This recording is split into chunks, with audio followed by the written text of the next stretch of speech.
खत्म हुआ इंतजार। संदीप को आज घर जाने में बहुत देर हो गई थी क्योंकि आज दिन से ही बारिश हो रही थी। तो आज संदीप का काम भी अच्छा ही चल रहा था। संदीप हाईवे पर समोसे बेचा करता है। संदीप ने अपने ढाबे का सारा काम निपटाकर बर्तन वगैरह साफ करके रखे तो रात के लगभग 11:30 बज गए होंगे। संदीप और उसका दोस्त राहुल दोनों एक साथ पार्टनरशिप में ही समोसे बेचा करते हैं। दोनों का घर भी एक दूसरे से घर के आसपास ही था और हाईवे से लगभग 20 किलोमीटर की दूरी पर ही था। संदीप के पास एक मारुति 800 कार थी। दोनों उसी में ही ढाबे पर सुबह 10 बजे तक आ जाते थे और अक्सर रात को 8 या 8:30 बजे तक घर निकल जाते थे। पर आज बारिश की वजह से इन दोनों को देर हो गई थी। संदीप अपनी गाड़ी के पास गया और गाड़ी स्टार्ट करने लगा, लेकिन गाड़ी स्टार्ट नहीं हो रही थी। दिन भर से बारिश थी और ठंड भी काफी। इस वजह भी गाड़ी जल्दी स्टार्ट ही नहीं हो रही थी। संदीप ने कोशिश तो बहुत करी, लेकिन गाड़ी स्टार्ट होने का नाम ही नहीं ले रही थी। तभी संदीप ने राहुल को धक्का मारने के लिए कहा।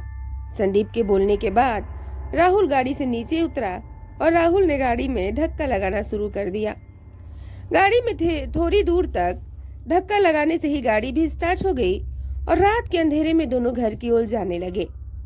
लेकिन आज बारिश होने के कारण ठंड तो थी ही और ऊपर से बाहर शीतलहर मानो जान लेने को तैयार हो।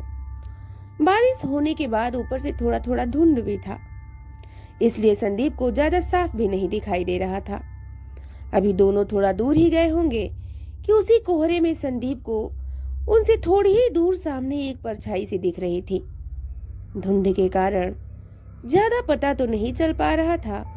ऐसा लग रहा था कोई रोड पर खड़ा है, लेकिन वो थोड़ा और आगे बढ़े तो हेडलाइट के उजाले में संदीप को एक लड़की सड़क के बीचों बीच खड़ी दिखाई दी। गाड़ी बहुत ही स्पीड में थी, इसलिए एकदम से तो रोक नहीं सकता था। इसलिए संदीप ने खिड़की से सर बाहर निकालकर चिल्लाते हुए कहा, मरना है क्या तेरे को? और मरने के लिए हमारी ही गाड़ी मिली। मुझे इतना बोलकर फिर संदीप ने एकदम से ब्रेक मारी, लेकिन संदीप ने देखा गाड़ी उस लड़की से टकरा गई थी और इस लड़की को सदत्ती हुए कार आगे निकल गई थी और उसके बाद गाड़ी में झटका बड़ी तेजी से लगा। इस वजह से राहुल की आंख भी खुल गई। राहुल बगल में बैठे ही बैठे सो गया था। राहुल कुछ बोल पाता उससे पहले उसने संदीप को देखा। संदीप का चेहरा इतनी ठंड में भी पसीने से तरबतर हो रखा था और वो डरा हुआ बार बार पीछे की तरफ देख रहा था। उसको ऐसे डरे हुए देख राहुल ने संदीप से कहा, संदीप क्या हो गया भाई, इतना घबराया हुआ क्यों है? राहुल की बात सुनकर संदीप ने घबराते हुए कहा, यार वो लड़की गाड़ी के नीचे आ गई। संदीप ने सारी बात सुनी और कहा, गाड़ी से नीचे उतर, चल देखते हैं। इतना बोलकर दोनों गाड़ी से उतरकर बाहर सड़क पर इधर उधर उस लड़की को देखने लगे, लेकिन सड़क पर कोई भी नहीं था। पूरी सड़क सुनसान थी। वहां आसपास पूरे में देखने के बाद भी राहुल ने संदीप से कहा, यार तूने आज काम के बाद शराब भी ज्यादा पी ली है, इसलिए तुझे कोई वहम हुआ होगा। यहाँ ऐसा कुछ भी नहीं है। संदीप ने फिर राहुल को समझाते हुए कहा, नहीं यार यही थी वो लड़की। राहुल ने संदीप को पकड़ा और कहा, चल गाड़ी में बैठ भाई, अब गाड़ी तेरा भाई चलाएगा। उसके बाद स्टीयरिंग पर राहुल बैठ गया, पर संदीप अभी भी गहरे सदमे में था। संदीप को ऐसे बैठे देख राहुल ने संदीप से कहा, संदीप भाई तू आराम कर ले अब। इतना बोलकर राहुल ने गाड़ी आगे बढ़ा दी। अभी कुछ ही दूर गए होंगे, अब संदीप की भी बैठे बैठे आंखें लग गई। राहुल गाड़ी चलाते हुए लगभग 2 किलोमीटर ही आगे निकला होगा कि तभी राहुल के अचानक ब्रेक मारने से संदीप का सर आगे बड़ी जोर से टकराया और संदीप ने गुस्से में चिल्लाते हुए कहा, अबे पागल हो गया है क्या? ऐसे गाड़ी चलाएगा? इतनी तेज ब्रेक मार दी, चल तू रहने दे। लेकिन राहुल को जैसे किसी ने थप्पड़ मार दिया हो।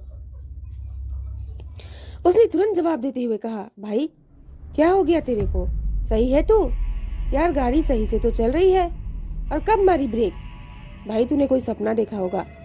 राहुल की बात सुनकर संदीप ने जैसे गाड़ी के बाहर देखा, गाड़ी तो वैसी की वैसी ही चल रही थी। संदीप ने भी अब सोच लिया कि अब सोना नहीं है, घर भी अब ज्यादा दूर नहीं है, तो थोड़ी देर में पहुंच ही जाएंगे। गाड़ी थोड़ा ही आगे बढ़ी होगी कि कार के बोनट पर कोई चीज गिरने की बड़ी तेज आवाज आई। संदीप ने देखा कि वही लड़की है जो थोड़ी देर पहले जब संदीप गाड़ी चला रहा था, गाड़ी के नीचे आई थी। अब वो बोनट पर बैठे बैठे शीशे से संदीप को मुस्कुराते हुए देख रही थी। वो लड़की अपनी बड़ी ही भयानक नजरों से संदीप को लगातार घूर रही थी। उस लड़की को ऐसे घूरते देख संदीप के रगों में चलता खून मानो चमचा गया हो और संदीप तुरंत चिल्लाता हुआ बोला, राहुल गाड़ी रोक भाई, राहुल जल्दी रोक गाड़ी। राहुल ने भी तुरंत ब्रेक मारी और कहा, क्या हुआ भाई? उसके बाद संदीप ने सारी बात राहुल को बताई। संदीप की सारी बात सुनने के बाद राहुल ने कहा, एक काम करते हैं भाई, चल पहले कहीं कुछ खा लेते हैं, तब घर जाएंगे, क्योंकि अगर खाली पेट टंकी फुल कर लोगे तो बेटा फिर क्या होगा। और फिर संदीप ने कहा, नहीं यार, खाना घर जाकर ही खाना पड़ेगा, क्योंकि घर वाले गुस्सा करते हैं फिर। पर राहुल के बार बार कहने पर संदीप भी तैयार हो गया और वो दोनों सामने ही एक ढाबे पे चले गए, जो रात में भी शायद खुला रहता था। राहुल ने वही गाड़ी लगाई और दोनों चले गए खाना खाने। वहां जाकर राहुल ने खाना परोसने वालों से पूछा, भाई इस हाईवे में कुछ गड़बड़ है क्या? ढाबे वाले ने राहुल की बात का जवाब देते हुए कहा, नहीं, क्यों? राहुल ने अपनी बात जारी रखते हुए कहा, वैसे तो हम रोज यहाँ से आते जाते हैं, हमारी दुकान भी थोड़ा आगे ही है, हमारा भी ढाबा है, लेकिन हम 8 साढ़े 8 बजे तक रोज रात को ही ढाबे से निकल जाते थे। आज थोड़ा काम ज्यादा था, इसलिए टाइम लग गया। हमने सोचा कुछ खा लेते हैं, इसी बहाने आपसे भी पता कर लेंगे कि रात में यहाँ कोई दिक्कत होती है क्या। ढाबे वाले ने फिर कहा, भैया आप आगे यही कहीं हो तो आपको तो पता ही होगा, आपका काम जब यहीं से रोज ही आना जाना है तभी भी। उस ढाबे वाले की बात सुनकर राहुल ने जवाब देते हुए कहा, भैया हमारा काम तो है, लेकिन सुबह 10 बजे तक अपनी दुकान पर आते हैं और 8 या साढ़े 8 बजे अपने ढाबे से वापस निकल जाते हैं, तो आज तक तो कोई दिक्कत नहीं हुई थी, आज ऐसा लग रहा है तभी तो पूछ रहा हूँ। ढाबे वाला संदीप और राहुल की बातें समझ चुका था। फिर उसने कहा, भाई एक तुम ही नहीं हो जो ऐसा सवाल पूछ रहे हो। हर रात 12 या साढ़े 12 के बाद जो भी यहाँ से गुजरता है, अगर हमारे पास रुकता है तो यह सवाल जरूर पूछता है। यह कोई नई बात नहीं है यहाँ की। उसने अपनी बात जारी रखते हुए कहा, दरअसल 3 साल पहले एक कार वाले ने आगे सड़क पर ही एक औरत को कुचल दिया था और कार वाला वहां से तुरंत भाग गया था, और नहीं किसी ने उस कार वाले को पकड़ा और ना ही किसी ने उस औरत की मदद करी, और उस औरत ने सड़क पे ही पड़े पड़े तड़प तड़प कर अपना दम तोड़ दिया। तब से रात में कई लोगों को वो औरत यहाँ दिख चुकी है। यह सब बातें सुनकर राहुल को भी अब बहुत डर लगने लगा था। अब हालत खराब हो गई थी, काफी डर गया था। राहुल ने संदीप को कहा, संदीप भाई यार, आज की रात हम इसी ढाबे में ही काट लेते हैं यार, मुझे बहुत डर लग रहा है। कल सुबह घर चले जाएंगे, अगले दिन खोलेंगे दुकान। राहुल की बात सुनकर संदीप ने मुस्कुराते हुए बोला, अबे भाई लड़की मुझे दिख रही है, हालत तेरी खराब हो रही है भाई, घर जाना जरूरी है, तेरी भाभी भी घर पर अकेले ही है, जब से 10 बार फोन कर चुकी है यार, इसलिए घर तो चलना ही है। भाई एक काम कर, तू साइड में बैठ जा, गाड़ी मैं ही चला लूंगा। अब चल, अब जल्दी भाई। किसी तरह संदीप ने राहुल को मनाकर गाड़ी में बैठा ही लिया और कहा, भाई कल छुट्टी कर लेंगे, चल अब जल्दी। संदीप की बात सुनकर राहुल बोला, पहले ही घर चले जाते ठीक रहता, लेकिन तू ही तो कह रहा था ना आज अच्छा दिन है, कमाई के लिए तेरी लालच के चक्कर में फंस गया। संदीप ने फिर कहा, हाँ भाई ठीक है, चल। अब इतना बोलकर संदीप गाड़ी चला रहा था और अब घर की तरफ जाने वाला रास्ता भी आ गया था, लेकिन यह रास्ता थोड़ा खराब था और इसी खराब रास्ते में गाड़ी चलाते चलाते दोनों जा रहे थे। तभी एक जोरदार आवाज आई। दोनों ने उतर के देखा तो उनकी गाड़ी का एक टायर पंचर हो गया था। इधर सड़क पर दोनों तरफ घना जंगल भी था। रात में तो यहाँ गाड़ी वगैरह भी कुछ ज्यादा नहीं आती जाती थी। संदीप और राहुल भी आज पहली बार ही इतनी रात इस जंगल में फंस गए थे। राहुल ने फिर डरते डरते कहा, यार मुझे तो कुछ ठीक नहीं लग रहा। अब अच्छा खासा मौका था हमारे पास, उसी ढाबे पर ही रुक जाते, सब ठीक रहता, सुबह चले जाते घर।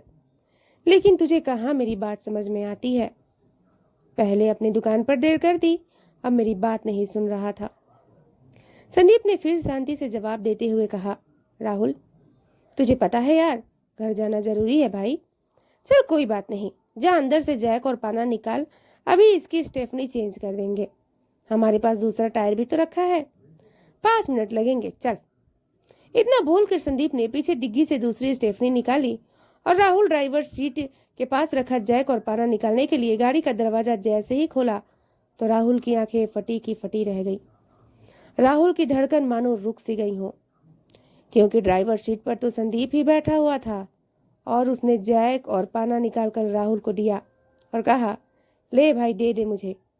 राहुल ने एकदम से पीछे देखा तो एक संदीप कार के पीछे स्टेफनी लेकर खड़ा हुआ था और दूसरा संदीप ड्राइवर सीट पर बैठा था। इसकी आगे की कहानी हम नेक्स्ट एपिसोड में सुनेंगे। अगर आपको स्टोरी पसंद आ रही हो तो चैनल को जल्दी से सब्सक्राइब कर दीजिए, लाइक कीजिए और शेयर करना ना भूलिएगा। मैं मिलती हूँ इसके नेक्स्ट पार्ट के साथ, तब तक के लिए बाय बाय, टेक केयर।